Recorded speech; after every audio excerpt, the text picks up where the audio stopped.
So that's it on all of the logistics. And we also want to take the time here to tell you about what can be possible with autonomous worlds. And to do that, I want to bring on Ludens and Alvarius to really share what's possible here and get all of you all excited to make the next 5 days amazing and memorable. So without further ado, please welcome Ludens and Alvarius. Hey, folks. Take it away. Yeah, let's go. My slides are on. Okay. Hello, guys. Welcome to the Autonomous World Hackathon. My name is Ludens. I'm one of the co-founder of Lattice. We made MUD and OPCRAFT. And I want to take some time to go through a couple of slides to put you in a generative mindset, in a mindset where you can come up with interesting ideas that push the envelope of Ethereum. So this hackathon is about pushing the envelope of multiplayer games, performance art, storytelling with Ethereum, and using on-chain computation as a fundamentally new medium.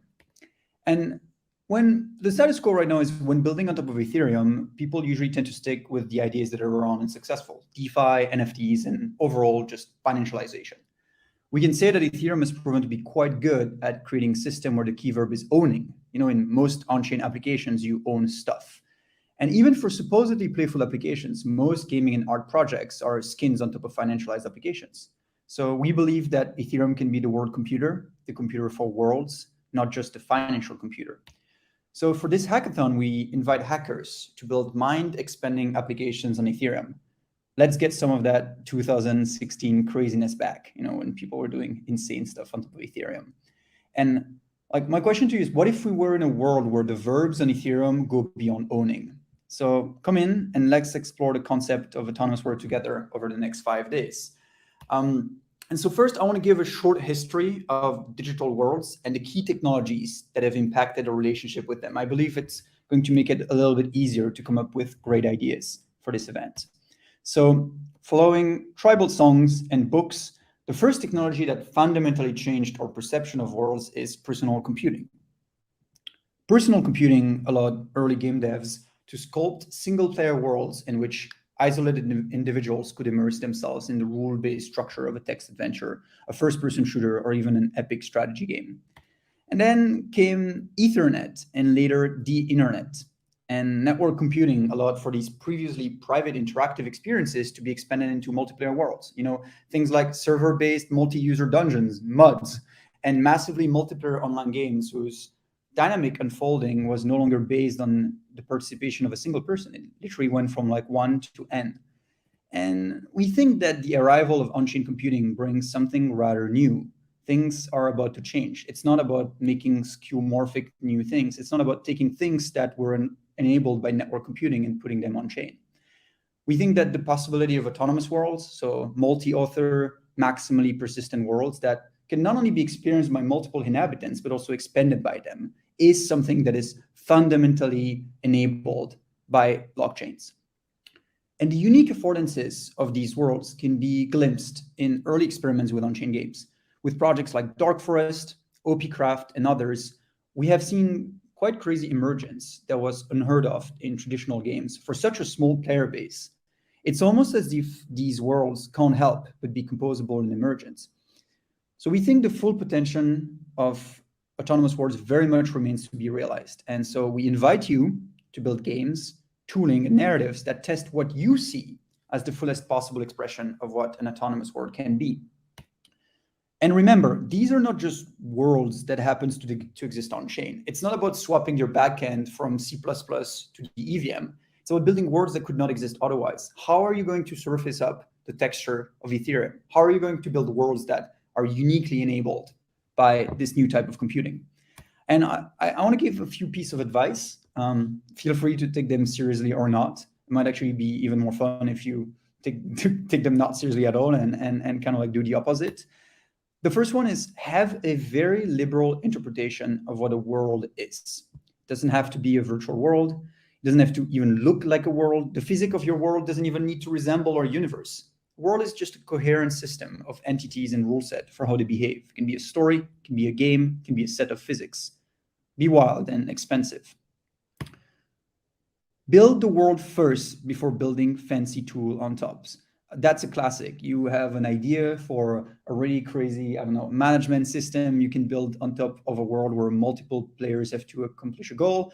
I recommend building the world first. This is very different from a traditional Ethereum hackathon where you're going to plug into a dozen DeFi and NFT projects. You start tabula rasa. You start from scratch. What physics will you create? This is one of the reasons we give you a fresh chain. So you don't have anything else. You have to build an application that stands on its own. Put it on chain. One of the reasons we have a fresh chain with almost no tooling or external services is that we encourage you to do everything on chain. Mud is going to make this easy for you. Be a maximalist. Don't care about gas cost. Live in the future. And the last one here is explore composable engineering. How can others build on top of your world? Exploit the fact that Mud allows other people to expand your project by adding logic and state. And ask your friends to build something on top of your world during the hackathon. And if you have no friends, do it yourself without using any form of privilege access.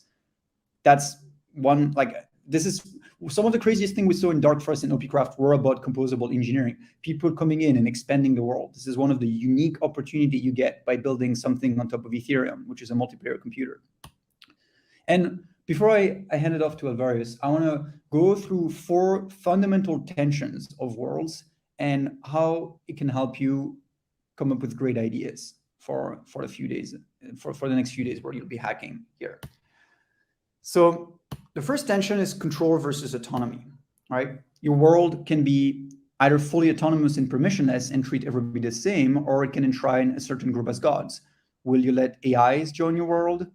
Are you going to use proof of humanity to give advantages to humans? Will you explore NPCs, automata, on-chain life form?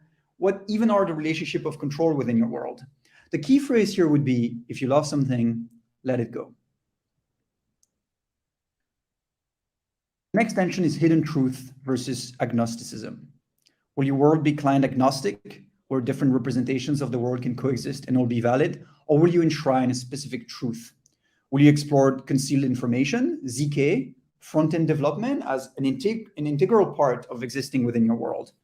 The key phrase here would be many truths can coexist. The next tension is stagnation versus composability. Will your world have a fixed rule set? Will you turn off permissionless composability in your mod setup?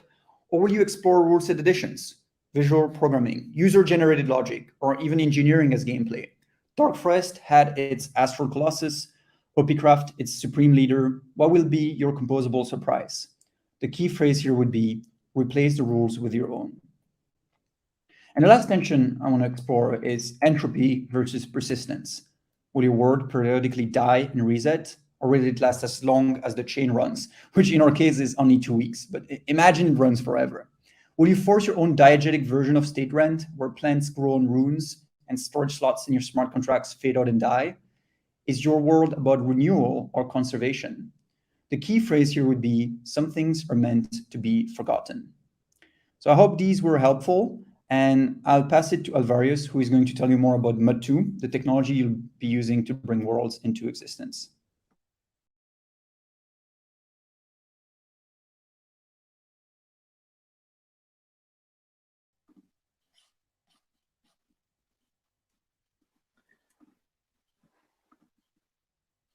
All right, hello everybody.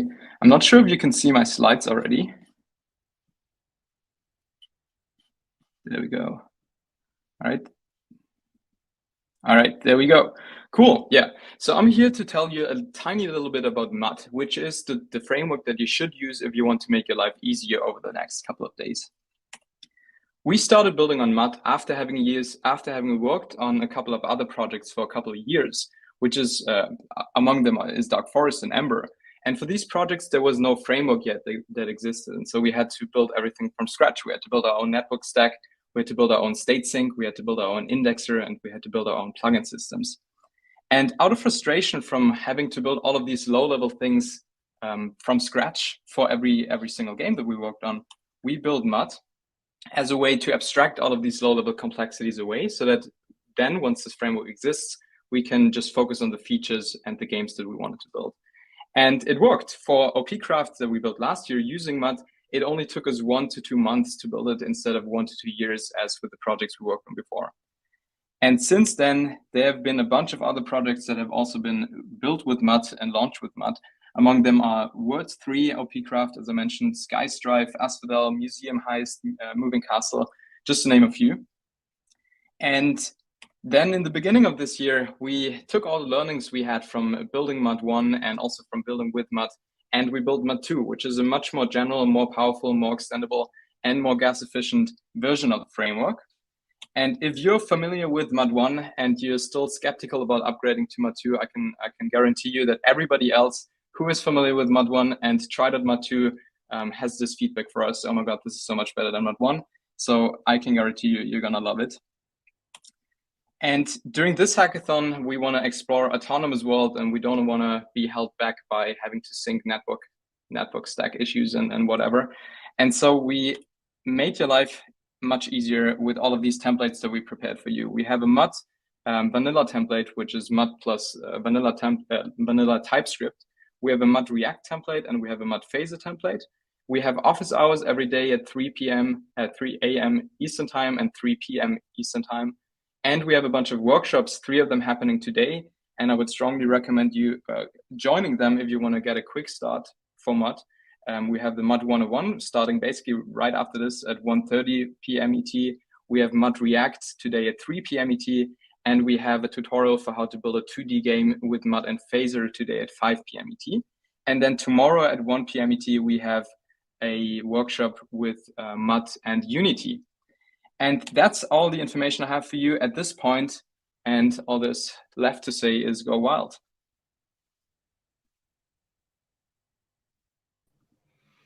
Amazing. Thank you, Ludens and Alvarius. This helps us really get a brief overview on what would be possible.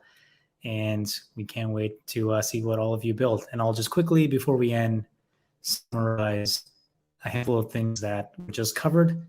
So just to quickly tell you all what the next workshops are today and tomorrow, Mud 101, which is how you can get started with your first ever autonomous world from Alvarius, will be happening in exactly 55 minutes. And you'll be able to see where by checking your calendar and your Hacker dashboard to see the Zoom link. Then how you build with Mud and React will be taking place 1.5 hours after that by Kushaba. And then Jason will be covering how zero-knowledge machine learning with EasyKL can be used to also integrate into any of your projects. And then an hour after that will be how you build your 2D game with Mud and Phaser from Kushaba as well. And then tomorrow will be another workshop on how you build a 3D world with Mud and Unity. And that will take place at 1:30 p.m. Eastern on Saturday.